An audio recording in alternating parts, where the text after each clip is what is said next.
The film opens with a beautiful vista of New York City in the snow. It's Christmas time, but she is spending the holidays away from home. She awakens to her alarm for her trip to Malta and makes an update on her socials explaining that she's going away with her best friend since college, Kristen. They're going away for one final holiday before Kristen gets married. It seems she is quite popular as she tells her channel viewers that she's going to document the whole trip for them. She gets up and gets ready, pottering around her apartment, having a shower, and eating her breakfast. We hear a ton of voicemail messages from her to Kristen, asking about the car, worrying that she hasn't heard from her, and asking what the plan is. Eventually, she is forced to book her own cab and head to the airport alone. From inside the cab, she makes another social update, explaining that they were supposed to be in a limo drinking mimosas, but unfortunately Kristen hasn't shown up, so she's all alone. Now, she's concerned that because she took so long to order a cab, and due to the snow causing traffic, she's going to be the one who's late, given that she's still got to check in her luggage and get through security. Even though Kristen hasn't replied to her, she's not worried, and firmly believes her friend will be waiting at the airport for her.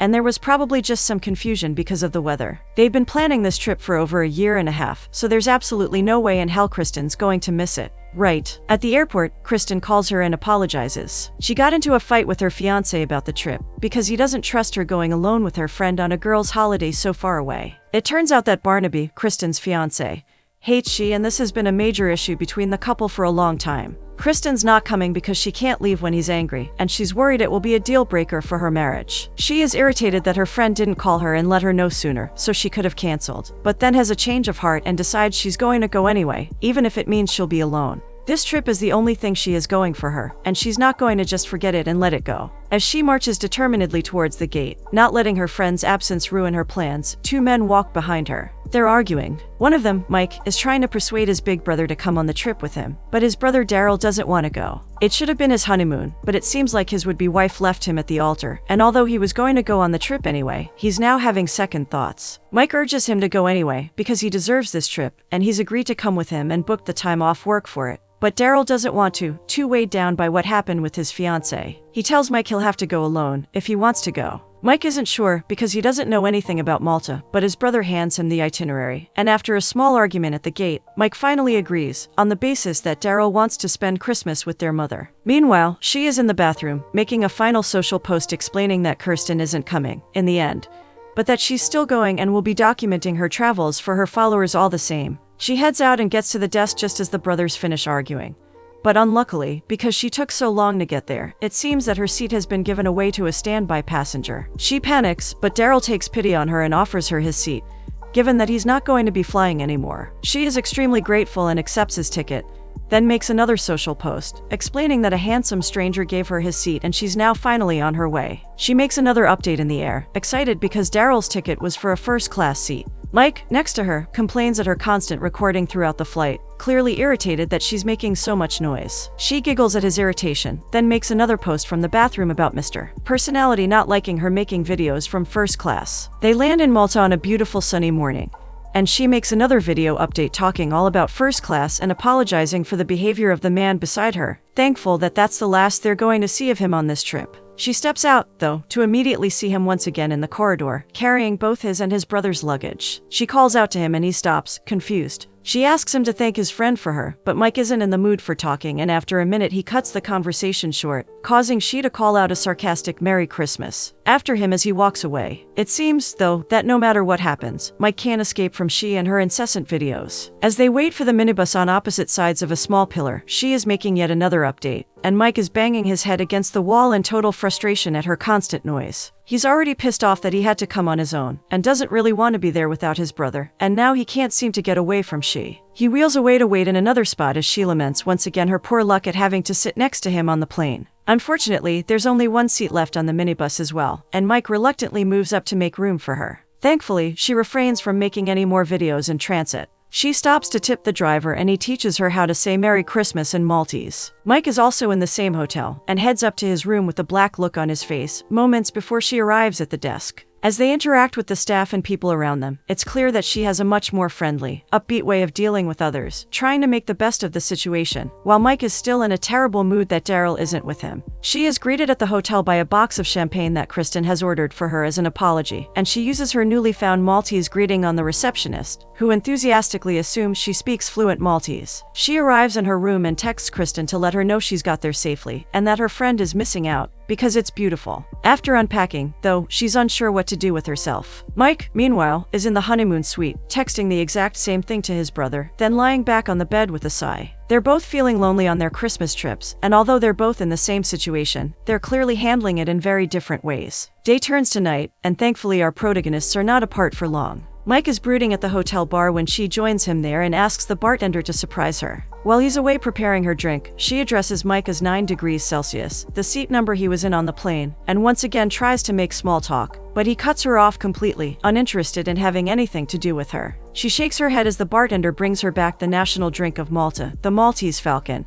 then tells him it's delicious and leaves Mike to his own devices. Irritated, Mike pays and leaves. She makes a video update in the bar, telling her viewers that Mr. Personality from 9 degrees Celsius is staying in her hotel with her, and laughing about her encounters with him. She mentions the name of the bartender who made her drink, and recommends that anyone who goes there should order the same because it's delicious. It's clear she really cares about others, and her friendly, happy outlook isn't just a front she's putting on. Her update is interrupted by a waiter telling her table is ready, and when she gets there, Sam the bartender brings her another Maltese Falcon. Sam sits down at her table and asks her about her trip. He's sad to hear that she's all alone, and tells her she should find someone to share Malta with, as it's such a beautiful country. She refuses to feel sad about her loneliness and instead jokes with him, asking if he's offering. He laughs, explaining he's been married for a long time, and reiterating that she should really try to make a friend or find romance on her vacation, because it's too lovely a place to be alone. She laughs his advice off. The next morning, she goes swimming and makes another social post. She's very jet-lagged and asking for suggestions from her viewers to help her fix it.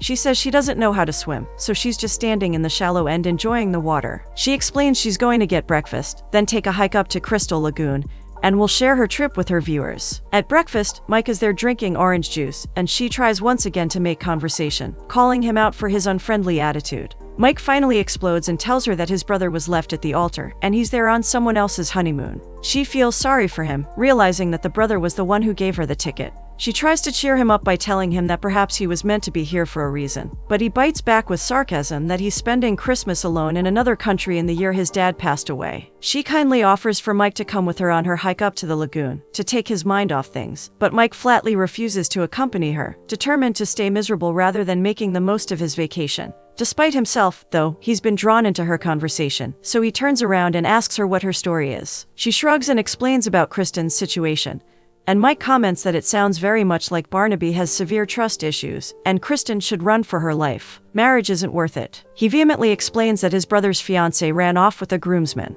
They have a short debate about whether true love exists, before Mike laughs at the ridiculousness of their discussion, and she walks off to go on her solo adventure, still determined to enjoy her holiday. The stark contrast between them is somehow harsher than ever. She walks up to the Crystal Lagoon, ignoring the danger sign warning that the cliffs are unstable. She takes out her camera and starts snapping photos of the lagoon, then proceeds to hike up the cliffs, wanting to get to the very edge to get the best shot. Despite himself, Mike follows her up there, clearly wondering what on earth he's doing, but thinking that he might as well get out of the hotel, if he's stuck there, and better to be with a stranger than alone. He catches up to she, who's surprised and happy to see him there. She takes his picture and he's impressed by her photography skills. Then he agrees to take one of her, but while he's trying to get the camera to focus, she steps backwards and falls off the cliff into the lagoon. Knowing she can't swim, as she mentioned it to him earlier, Mike panics and immediately jumps off to help her. He carries her out of the water and puts her down on the rocks, and she frantically asks him if he got the picture, to which he simply laughs. Later, back at the hotel, she feels grateful to him for jumping in to save her, and offers to buy him dinner as thanks. Mike's attitude has done a total 180 since earlier, as it turns out he actually enjoys she's company more than he thought he would, and he agrees. As they separate to go off to their rooms, there's a new atmosphere between them that wasn't there before. She pauses, calling him 9 degrees Celsius again,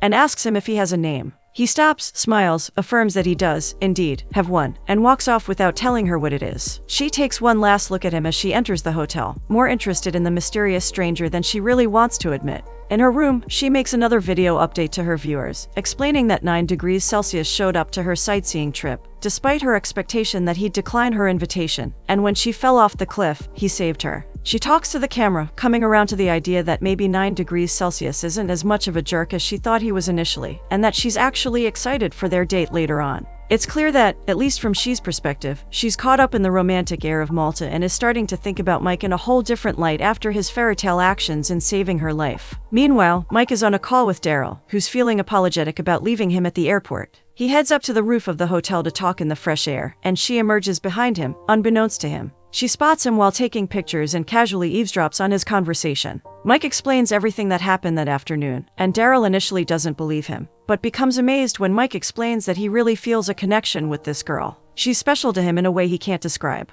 Happy for his brother, but still dumbstruck by the story, Daryl signs off as Mike turns around to see she behind him. She finally introduces herself and learns that his name is Mike. Then with a smile, she tells him she has to go and get ready for her date. He watches her go with a grin. At dinner, she laments to Mike about Kristen's departure once again. She doesn't seem all that upset about it anymore, though, because she's had the opportunity to meet him instead. Mike is still seemingly more shocked at Kristen's behavior than she is. They talk about their jobs and their lives back in New York. It turns out they have mutual acquaintances through work. As they're marveling about the chances of such a thing, a musician approaches, offering to play a song for them to dance to. Mike decides to play along with the misunderstanding, pretending to be in a relationship with an embarrassed she, and the musician plays one of his own original songs for them. Mike convinces her to dance with him, and she laughs, but gets up and takes his hand, swaying to the music. The moment is powerful and moving, as just for a moment, the fake relationship almost feels entirely real to them. They are soon rudely interrupted by the waitress, however, telling them haughtily that their food is ready. Later, they're both feeling sad about spending Christmas away from home.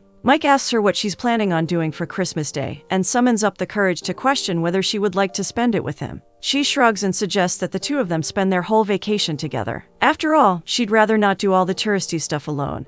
And she'd really rather not wait 4 whole days until Christmas to hang out with him again. Mike's floored by her offer, but before he can say anything, the waitress brings the bill. As she initially offered to buy him dinner as thanks for saving her, she tries to insist on paying, but Mike firmly takes the check and explains that he's afraid of heights, but he felt like his life started the moment he jumped off that cliff. He should be the one thanking her. Touched, she relents and lets him pay. As Mike walks she to her room, he confesses that he wants to kiss her, but he's afraid that if he does, the night will end, and he's not ready for it to end. She replies that she has a confession of her own, and Mike panics, his heart dropping like a stone as he braces himself to hear that she's got a boyfriend. She laughs, though, and tells him that she only meant to say she doesn't want the night to end either. It's been one of the best nights of her life, and she wants to remember it as being perfect. They hug outside her room and struggle to say goodnight to each other, but eventually manage to tear themselves away. The next morning, Sam finds she and asks her if anything is different about her. She pretends not to know what he's talking about, just as Mike arrives. Sam grins knowingly and leaves them to it, as she shakes her head helplessly. They discuss their plans for the day, and she is worried they won't be able to fit everything in. But Mike is relaxed, claiming they have until the 30th. She's shocked that he actually wants to spend his entire vacation with her, but he insists that he's not doing it out of obligation. He likes her, and he wants to spend time together and get to know her better. She's excited and thrilled that she won't be alone. He pulls out Daryl's itinerary, and the two of them decide they're going to go on all the excursions together. Next, we see a montage of all the trips over the course of the next few days. They go out on a boat tour, take pictures of the island, drink coffee under the shade of the trees, go to a massage and spa treatment, walk around the resort, eat lunch in the sunshine.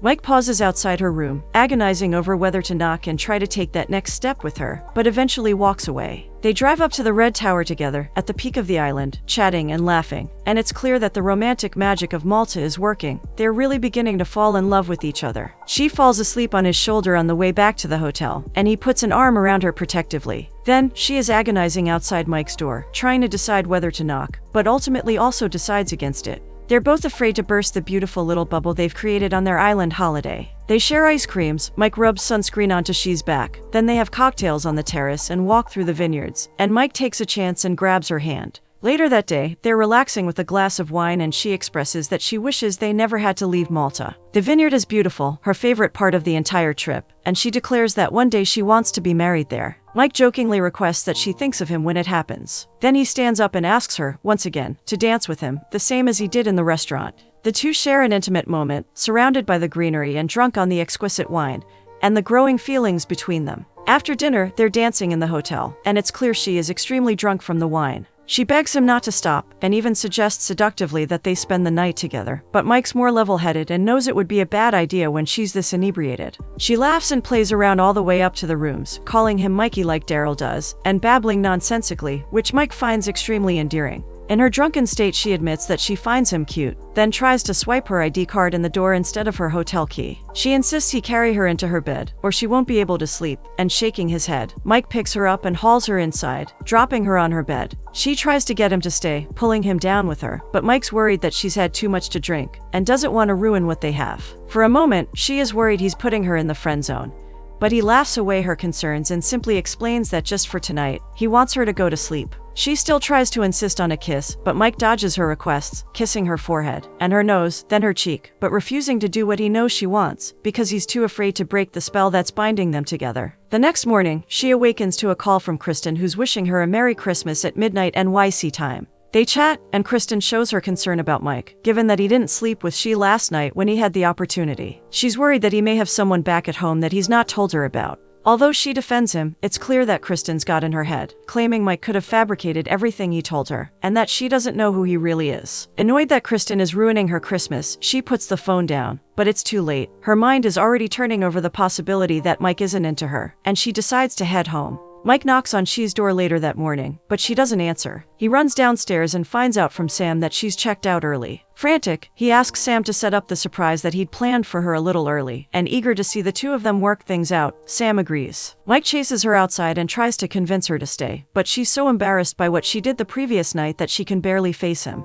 Kristen's words have gotten into her head, and she's worried that he might not feel the same way about her, because he hasn't made a move yet. He pleads that one drunken night doesn't matter, he doesn't see her any differently, but she's feeling ashamed and just wants to get away. In a desperate attempt to keep her there, Mike declares that he's falling in love with her, shocking she to her core. After a moment processing his words, she agrees to stay. Mike takes her bag inside, and she follows him out to the restaurant terrace where he's set up her surprise. She tells him she feels the same about him, but she felt silly saying it out loud, and he laughs that one of them had to do it. Mike explains that he thinks he was supposed to come on the trip just so he could meet her. At that moment, fake snow begins to fall, dropped from the balcony by Sam and the hotel staff. Turns out Mike's surprise was to bring a little piece of home, so that she could have a white Christmas. He takes her in his arms and they kiss under the snowfall, finally acknowledging the way they feel about each other. The next scene cuts to 2 years later. Back in the Maltese vineyards, she and Mike are getting married, just as she dreamed they would. The wind rushes across the cliffs and the gathered guests chat as the newlyweds head off to their next adventure. Daryl and Kristen walk down the aisle after them, comparing who had the most influence over the pair getting together, and Kristen reveals to Daryl that she never got married to Barnaby in the end. He takes her arm and suggests that they get to know each other better. Malta is a great place to fall in love, after all.